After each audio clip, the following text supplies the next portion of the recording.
আসসালামু আলাইকুম প্রিয় শিক্ষকবৃন্দ, আশা করি সকলেই ভালো আছেন। আমি আল্লাহর রহমতে ভালো আছি। আমি আপনাদের জন্য আরেকটি নতুন টিউটোরিয়াল তৈরি করতে যাচ্ছি। তা হচ্ছে কীভাবে সহকারী শিক্ষকরা অনলাইনে বদলির জন্য আবেদন করলে প্রধান শিক্ষকের আবেদনটিকে কীভাবে রিভিউ করবেন, এই বিষয়টি আমি আপনাদেরকে দেখাবো।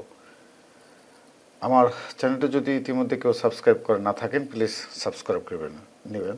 তাহলে চলুন শুরু করা যাক। এজন্য প্রথমে আপনারা আইপিএমএসের যে লিঙ্কটি রয়েছে সেখানে প্রবেশ করবেন।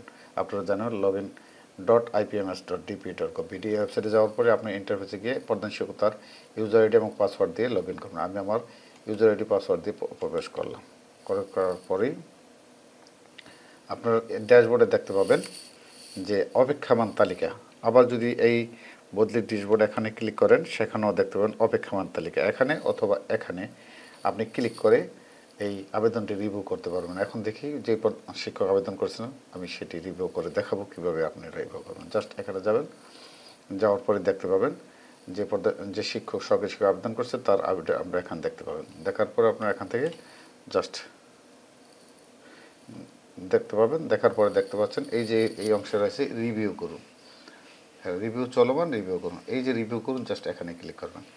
এখানে ক্লিক করার পরে আপনারা আরও নিচে যাবেন, যাওয়ার পর দেখতে পাবেন আপনার মতামত। এই যে দেখেন স্থায়ী ঠিকানা হতে কর্মরত বিদ্যালয়ের দূরত্ব 12 কিলোমিটার। এখানে রেখেছে আপনার মতামতে। আপনার মতামতে গিয়ে প্রথম অপশনটি রয়েছে অনুমোদনযোগ্য, পরের অপশনটা রয়েছে ত্রুটিপূর্ণ।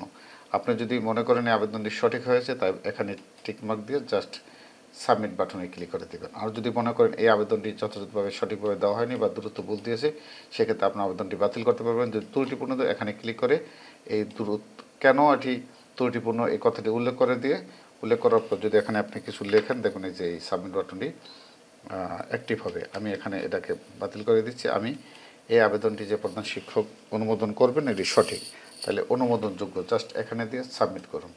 সাবমিট করার পরে এটি নিম্নলিখিত আবেদনটি রিভিউ চালিয়ে যেতে নিশ্চিত করুন চাপুন, তাহলে এটি নিশ্চিত করুন জাস্ট এখানে ক্লিক করবেন। ক্লিক করার পর দেখুন এই আবেদনটি ইতিমধ্যে রিভিউ হয়ে যাবে, অর্থাৎ এটি সহকারী উপজেলা শিক্ষা অফিসারের নিকট জমা হয়ে যাবে। আশা করি আপনারা এভাবে সহকারী শিক্ষকদের আবেদনগুলো প্রধান শিক্ষকরা রিভিউ করে দিয়ে তার বদলির প্রক্রিয়াটাকে সামনের দিকে অগ্রসর করবেন।